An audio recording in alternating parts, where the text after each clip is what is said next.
Namaskar, Namaste, good morning. On behalf of the management, the staffs, the students, and everybody at Bhawanipur, it is our pleasure to welcome you to this very august and very important event, Speak for India, organized by Times of India. The ceremony began by lighting the lamp, and I hope all of you know the significance of why we do that. The lamp always goes upwards, so may your thoughts. There are many issues that I'd like to speak on, but we could take a huge discussion on this. I'll make it brief by saying, why is debating so important? If you look at one of the features of India, and I'll try to integrate it with India, one of the characteristics of an underdeveloped country is that it suffers from dualism. It's like having two economies in one. The rural-urban divide, the rich-poor divide, the religious divide, the cultural divide, the political divide, the geographical divide. The Vishnu Purana says the land that is perhaps covered from on the north by the snow-capped Himalayas and ends on to the sea, that is Bharatvarsh.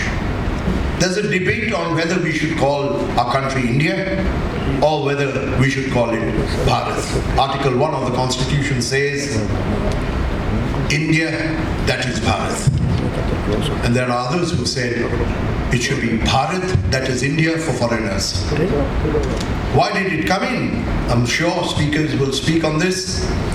India is a convenience that the foreigners used because they found two things. Bharat would be perhaps with the Hindu bias, and Bharat is more difficult to pronounce. From the Japanese to the Chinese to the Koreans, there are 7 definitions of India. But you might go into that. But the crucial point is, why are we debating this issue? And why have to speak for something like India? And here I think I'll have to go for a philosophical journey onto Hegel. Hegel, when he was talking about dialectics, he says, the law of nature depends on 3 things. One is the unity of opposites. We all know about it. The second is negation of negation. Unless you negate something, it doesn't grow.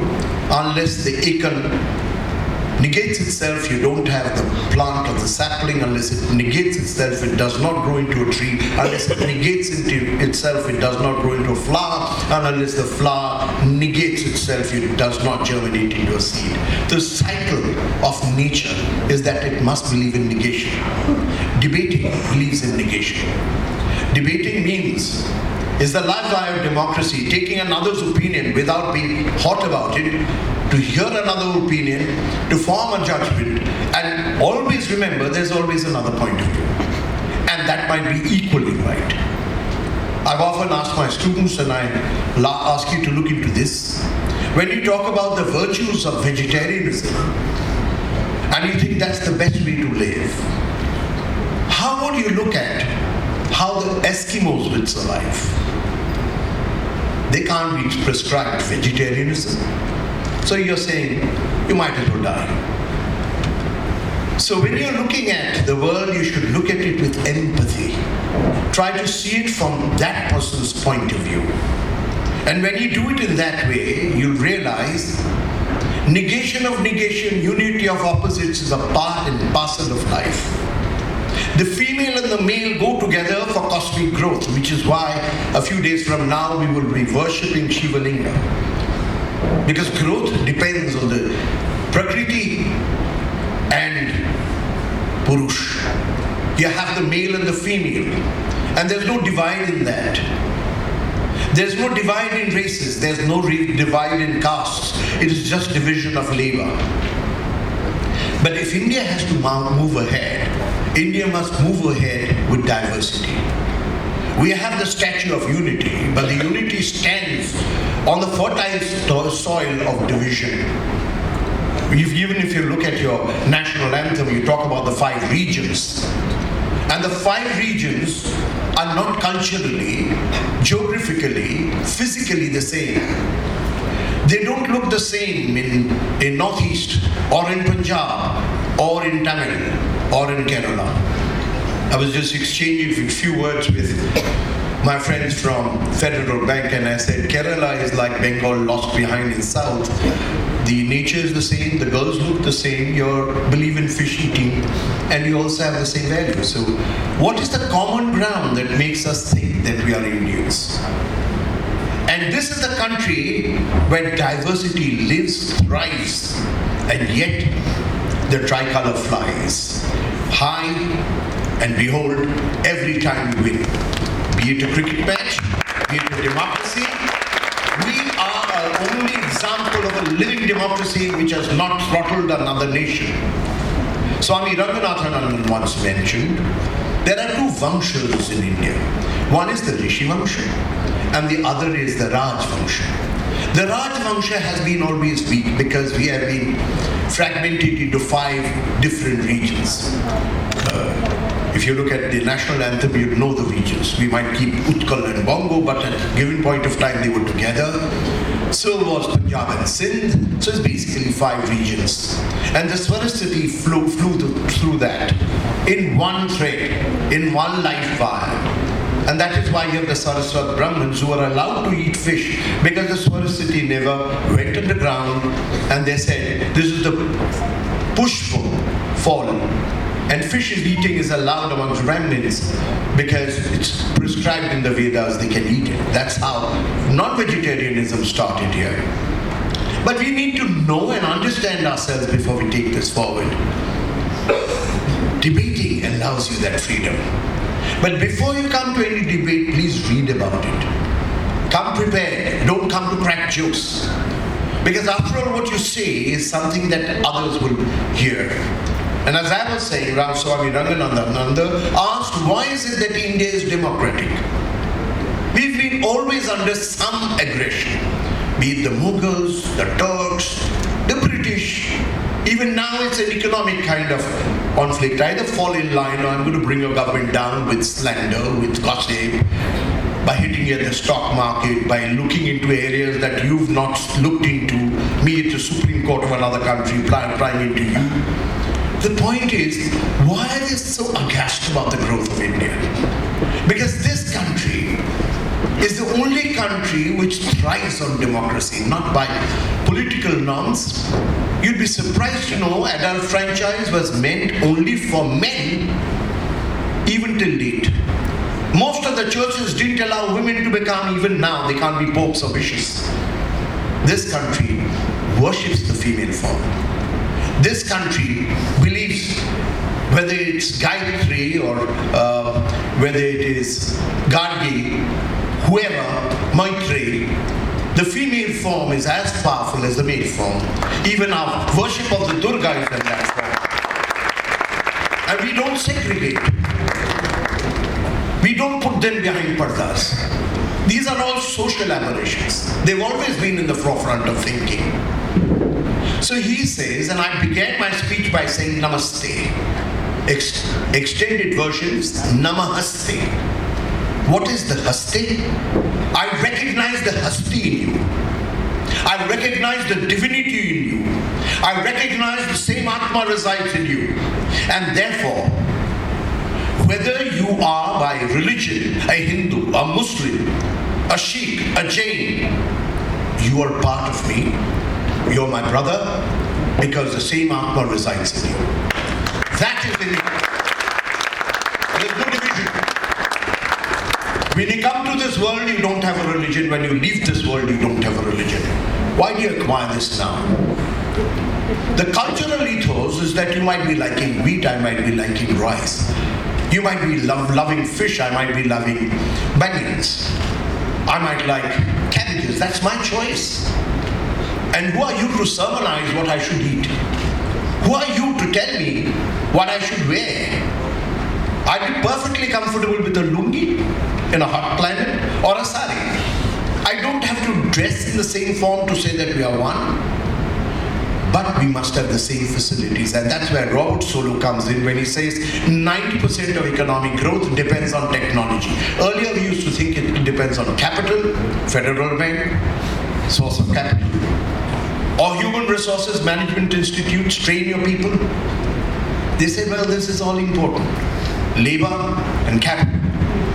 But what sustains growth? Technology. No growth, no technology, no growth. That's what Dan Asher would say. And we can see the relevance of that today. Earlier we were sending coal, cotton wool, etc. Today we are sending the best engineers, the doctors, the skilled workers. Why? Because education is the forefront of India's productivity. It's another issue that you can say, why don't we sell them? Of course that's an issue. Why don't we tell the educated that they have a debt to settle with the nation? Their parents didn't pay for it. Get that idea in your head. It's the poor farmer toiling in the sun who's paid through indirect taxes the revenue which allows you to have colleges, universities, libraries, education, the National Education Department, the Ministry of Education which provides education for you. So you have a debt to settle with the country. And in that way, being products of the same country, we are all one. And on that note, because I don't want to make it too long, what are the tenets of debating? You must come with a free mind to accept another opinion. You must come with clarity of vision. You must have the power of speech, so practice speaking. Particularly so if it's not in the language you've been born. And the best way to improve your diction is to hear the English language and know how it's spoken. Read out the newspapers loud. When you come onto stage, you might be trembling and you don't know how to stop it. There are exercises you can do to stop it. So you need physical training for that. You might come on the stage and blank out because your mind might just go off. There's an exercise by which you can retain it and not sort of, oh, I choke and I don't know what to do. You can't look at a piece of paper and debate because that's not your point, that's somebody else's point. And you'll be repeating somebody else's point. You must come with a free mind to refute another point. Unity of opposites, negation of negation. And then there is growth. There's sustainability. And you just can't think about you got to think about future. Don't think the divide is between the rich and the poor. The divide is between today's world and tomorrow's world, which is the call of sustainability. We look at the youth, because you're going to lead the country tomorrow. We've spent our lives either pushing our own luck or trying to do something for you. And it will please us no less to see you bypass us. You beat us in the bait, and because you're going to take the bait and reach the tape. And you will then say, I come from that Bharat, that Bharat, which is akin to rural India, and not just the urban India, which is India. So you have two Indias. An India which is Bharat, as the Constitution says, is what you need to know. Bharat Mata Ki Jai was Mahatma Gandhi's slogan to you. It wasn't the political parties. Bharat Ratna, it is not India Ratna. So Bharat Ratna is given to somebody who resembles what is true with the kindred spirit of India. We are truly democratic. We are born socialists. There's every religion born on this soil, and that's the Rishi Vangsha Swami Ranganatha was saying. Most of the religions have grown in this soil. Jainism, the oldest religion. Buddhism, Vedic values, Hindus. I've had the mortification of going abroad and finding people going around with a poster. Because the doctors and the engineers have not been able to tell them, their own wards and their children, who's a Hindu. So when you're talking about Hinduism, my question to you, ask yourself this question, who's a Hindu? Can you define it? So read. And don't ask somebody to give you a poster, this is what a Hindu is. What's the cat doing there? What's the mouse doing there? What's the lion doing there? Did you ever think that they have a role to play, that there can be no civilization without the animals being there. You're facing Shivaratri in a day's time. Do you know the way Shivaratri is prayed? Sharvaya Kiti Murtaya Namo, Bhavaya Jala Murtaya Namo, Rudraya Ogni Murtaya Namo, Ugraya Vayu Murtaya Namo, Bhimaya Akasha Murtaya Namo, Pashupate Yajmana Murtaya Namo, Ishwanaya Shurja Murtaya Namo, Mahadeva Shoma Murtaya Namo. You will get the tranquil earth only if you take care of your elements. Who told us that? That's in your Vedas, that's in your Rig Veda.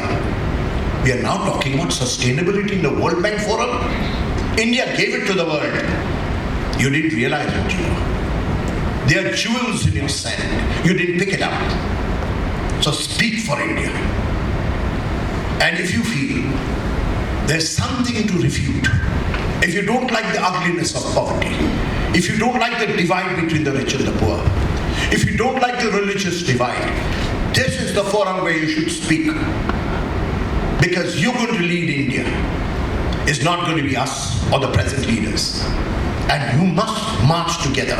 And I couldn't compliment Federal Bank more and the Times of India to take this most important mission today when we are really looking at fragmented life and believe in fusion. In our own country, other than the ragas that we have our own kindred spirit in the kirtan. We talk about rock, we talk about soul, but kirtan, Sanskirtan, is the heart of India. And what we do in that is say, Hori Bol, Hori Bol, Hori Bol, and that's the way a kirtan ends. Jaya Ho, Jaya Ho, Jaya Ho. That's the way your national anthem ends. Speak for India.